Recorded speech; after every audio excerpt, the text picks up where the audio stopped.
Builder వాడి దగ్గర నాకంటే నువ్వు ఎక్కువ తీసుకో. ఇప్పుడు అది ఉచితం అంటున్నావు, ఎవరికి ఉచితం ఇస్తున్నావు నువ్వు? ఆ ట్రాన్స్పోర్టేషన్ ఛార్జెస్ అది అంటున్నావు. దానికి అదంతా కలిపేసేసి మొత్తం అయ్యా తవ్వినందుకు 25 రూపాయలు లేదా 100 రూపాయలు, ట్రాన్స్పోర్టేషన్కి ఒక 100 రూపాయలు, 200 రూపాయలు అయ్యా ఒక క్వింటాకి, ఒక టన్నుకి 200 రూపాయలు అయ్యా. మీ ఇల్లు ఎంత దూరం, నీ ఇల్లు ఇది వచ్చేటప్పటికి ఒక బఫర్ జోన్ పెట్టుకో. అక్కడ ఏది సరుకంతా తెచ్చేసి ఒక చోట పోసుకో, పోసేసి అక్కడ డంపింగ్ యార్డ్ పెట్టుకో.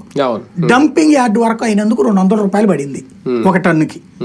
కాబట్టి ఇక్కడికి నువ్వు వచ్చి తీసుకుపో. నువ్వు లారీ తెచ్చుకుంటావా, ట్రాక్టర్ తెచ్చుకుంటావా, సైకిల్ తెచ్చుకుంటావా, నీ ఇష్టం.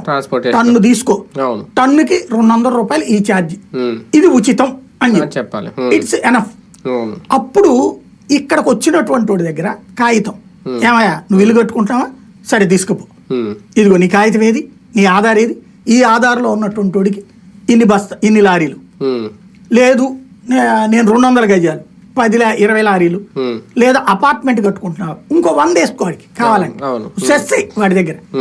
ఏసీ అపార్ట్మెంట్ కడుతుంటే కమర్షియల్ కదా, కాబట్టి వాడికి 100 లారీలు కదా 1000 లారీలు ఇచ్చి వాడిది కూడా ఆ పర్మిషన్ ఉండదు, పర్మిషన్ లేకుండా అపార్ట్మెంట్ కట్టాడు కదా, పెట్టి అక్కడ పెట్టేసి ఇదంతా కంప్యూటర్ ఇచ్చి నువ్వు గూగుల్ క్లౌడ్లు ఆర్టిఫిషియల్ ఇంటెలిజెన్స్ ఎందుకు ఎదురు కంప్యూటర్ పెట్టుకుని చేసుకోవచ్చు.